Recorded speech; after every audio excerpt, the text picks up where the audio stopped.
بسم الله الرحمن الرحيم. السلام عليكم ورحمة الله وبركاته. ازيكم؟ عاملين ايه؟ وايه اخبار الدنيا عندكم؟ يا رب تكونوا كلكم بخير وكل شيء تمام معاكم. اهلا وسهلا مرحبا بيكم في يوم جديد وحلقة جديدة. انا محمد عماد الدين والناس بتقول لي عمدة. حلقة النهاردة هنتكلم فيها في حاجات كتير جدا، فخليك متابع لحد الاخر عشان توصل لك المعلومة كاملة. بص يا سيدي، بص يا ستي، الموضوع في الاول في الاخر قايم على العقل، على الدماغ، على المخ. الواحد اما دماغه تريحه او دماغه تسوحه. ربنا خلق لك العقل وادالك المخ عشان تفكر بيه وعشان تستخدمه. ما تكونش مجرد واحد امعة بيفكر بالمظاهر، بيفكر بالشكليات، بيفكر بالماديات، وما بيشغلش دماغه ولا بيستخدم عقله ولا بيستغل مخه في ان هو يفكر، يتدبر، يفهم، يعرف، يتعلم، يشتغل، يذاكر، يعمل، يدرس الصح من الغلط. بمعنى ايه؟ طبعا انتوا كلكم زي ما انتوا عارفين، الناس كلها على النت دلوقتي، مش فارق معايا اي حاجه خالص غير ازاي تكسب فلوس من النت، سواء بطريقه شرعيه، طريقه حلال يعني، سواء بطريقه قانونيه، طريقه تمام يعني، سواء طريقه صح، طريقه مظبوطه يعني طريقه ما تكونش حرام ولا غلط ولا عيب. لا، الناس كلها دلوقتي مش فارقه معاها الكلام ده خالص. الناس عايزه تكسب وخلاص. اهم حاجه يدخل في جيبها الماني، الكاشات، المصاري، الدولارات، الجنيهات، الملاليم، او سميها زي ما تسميها.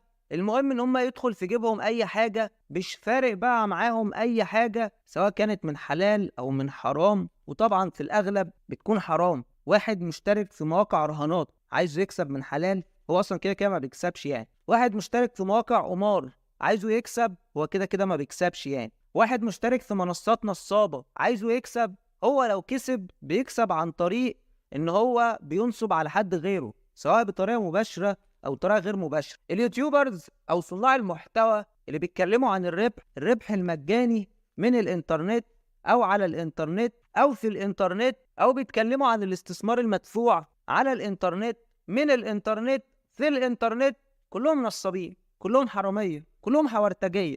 بيعملوا كده ليه يا سيدي؟ بيعملوا كده عشان بياخدوا فلوس من صحاب المنصات دي اللي هم اصلا من اساسه نصابين، من صحاب المواقع دي اللي هم اصلا من اساسه نصابين، من اصحاب البوتات، اصحاب الالعاب، اصحاب البرامج، اصحاب التطبيقات، اصحاب اي حاجة واي شيء بيستخدموها عشان ينصبوا على الناس. فاليوتيوبرز دول، صناع المحتوى دول، هم جزء من عملية النصب، وهم شركاء 100% مع النصابين دول في النصب على غيرهم. لولا صناع المحتوى دول او اليوتيوبرز دول، صحاب قنوات اليوتيوب، صحاب حسابات التيك توك، صحاب صفحات الفيسبوك، صحاب قنوات التليجرام، او اي منصة من المنصات التانية، لولا الناس دي ما كانتش المنصات دي نصبت على الناس، ما كانتش المواقع دي نصبت على الناس، ما كانتش الالعاب دي نصبت على الناس، ما كانتش التطبيقات دي نصبت على الناس، ما كانش اي حد من الناس دي هيقدر ان هو ينصب على الناس الغلابه دي، عشان واحد باع ذمته، باع ضميره، باع دينه، باع قيمه، باع مبادئه، باع اخلاقه، وبيشتري معاه الحلال من الحرام عشان يكسب الاعلانات، عشان ياخد فلوس الاعلان ويغتنمها ويعيش، وهو اصلا من اساسه المشتركين على القناه بتاعته فيك، اصلا مزيفين، وهميين، شاريهم بفلوس، المشاهدات شاريها بفلوس. انت فاكر ان هو مستني ارباح اليوتيوب وبس؟ هو عايز ارباح الاعلانات. لو كل موقع او كل شركة او كل منصة او كل لعبة او كل تطبيق او اي حاجة تانية ادوله بس $100، اخر الشهر هيوصلوا 1000 و2000 و3000 دولار. اضرب بقى الدولار في 50 جنيه، لانه طبعا بيسحبهم عن طريق العملات الرقمية او البنوك الالكترونية.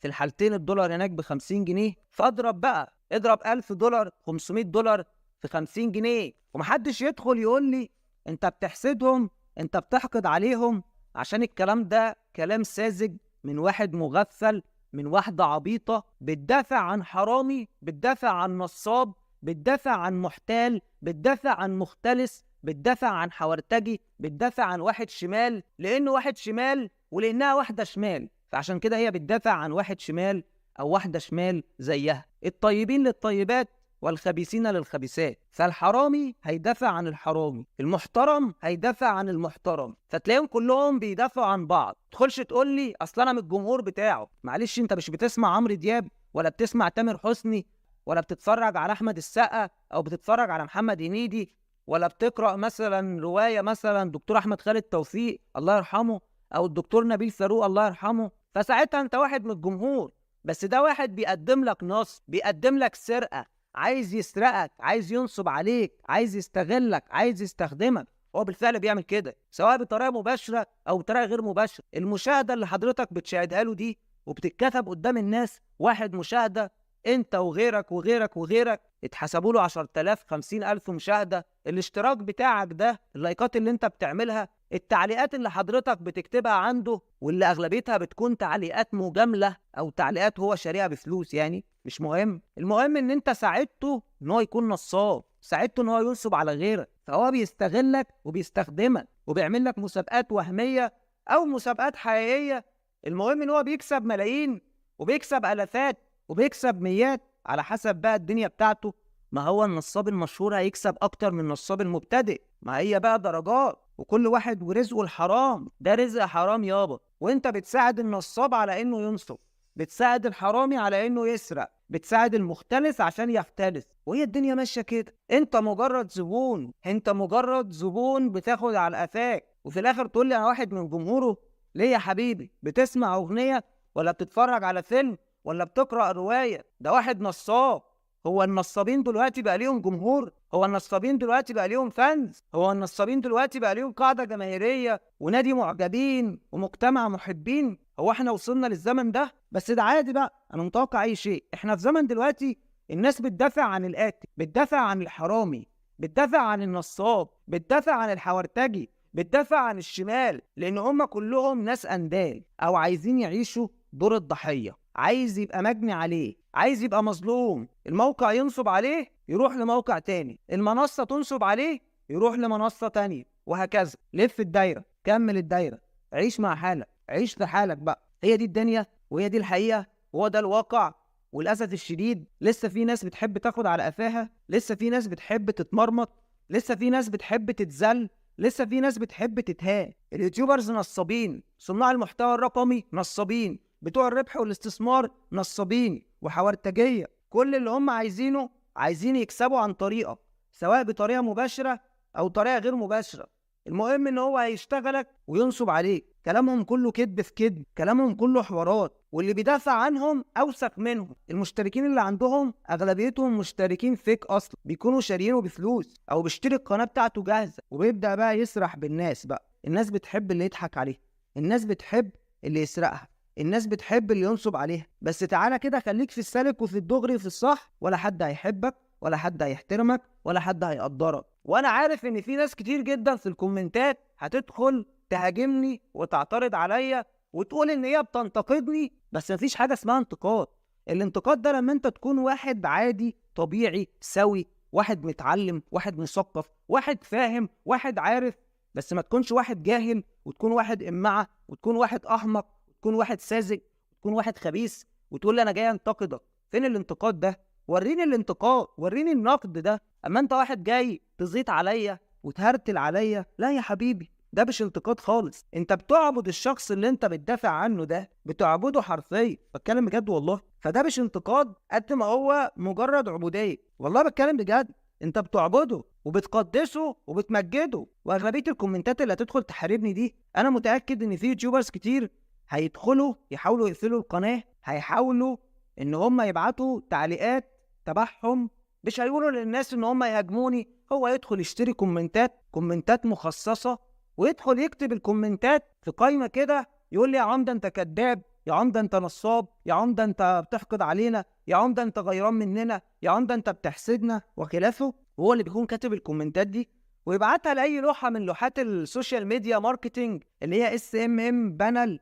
تمام، ويشتري له شويه حاجات ب$10 ب$15 ويدخل يرزعهم في الفيديوهات بتاعتي.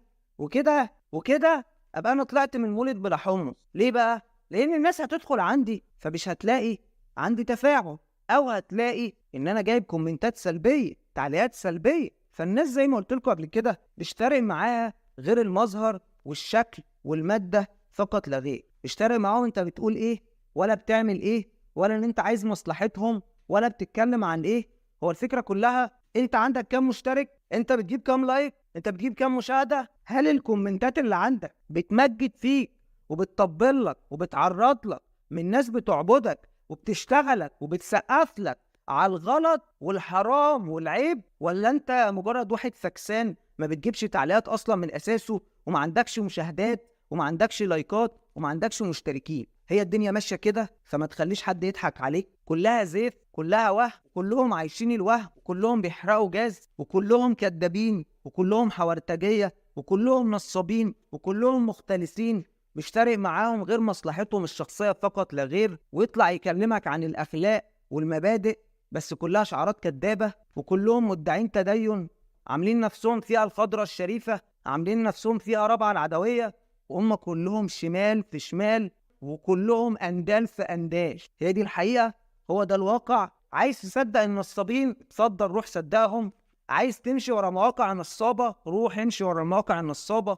عايز تراهن؟ راهن. عايز تلعب العاب كازينو وتدخل القمار؟ ادخل. بس انا حذرتك قبل كده، القمار حرام، القمار ادمان، الرهان حرام، الرهان حرام، الرهان ادمان. وحذرتك قبل كده ان ده ادمان ادمان ادمان، وان ده حرام حرام حرام. هتدمر مستقبلك، هتدمر صحتك، هتدمر دنيتك، هتخسر فلوسك، وهم كسبانين وربحانين وفهمانين.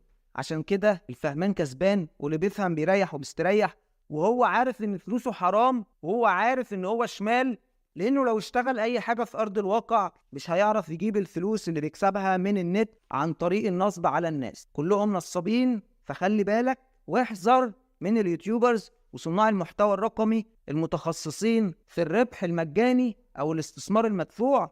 روح اتعلم مهاره، روح اكتسب موهبه، روح خد مؤهل عشان يأهلك لسوق العمل، وتبقى فاهم الدنيا ماشيه ازاي وراحه فين وجايه منين. وما تخليش حد مغفل يضحك عليك بكلمتين ويفهمك ان الدنيا وحشة. هي بالفعل الدنيا وحشة، او يفهمك ان الحياة صعبة. هي بالفعل الحياة صعبة، بس ده مش معناه ان انت تبقى عبيط وساذج ومتخلف ومجنون وعمال تجري ورا شوية ملاليم هنا وهناك. روح اشتغل بجد، اشتغل بذكاء مش بجهد، ما تسوحش نفسك.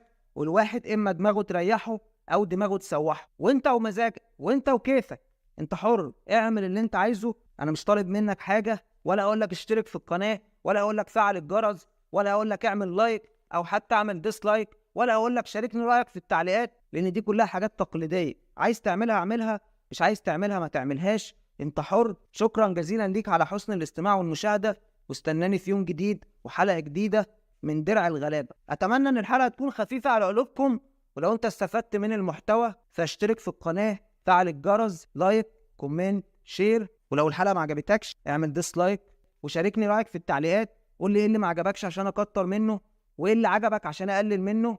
عشان انا بصراحه مش فارق معايا رايك ده لفه وعلقه على الحيطه. كلامك كله هلس، كلامك كله عبط، كلامك كله ساذج. احنا عايشين في مجتمع حرفيا حرفيا بكل معنى الكلمه الناس ما عندهاش دماغ وما بتفكرش وعايزه تكسب بالساهل. بس خلي بالك، اللي بيجي بالساهل بيروح بالساهل. ما تخليش حد يضحك عليك، ما تخليش حد يستغلك. انت مش غبي، ما تبقاش زي الحمار بتشتغل وخلاص، بتشتغل بجهد وخلاص. اشتغل بذكاء مش بجهد. حاول تتعلم، حاول تفهم الدنيا ماشية ازاي. الحياة صعبة، الحياة عمرها ما كانت سهلة، كل يوم أصعب من اليوم اللي قبله. لو انت عايز تنجح هتنجح، لو عايز تبقى فاشل هتبقى فاشل.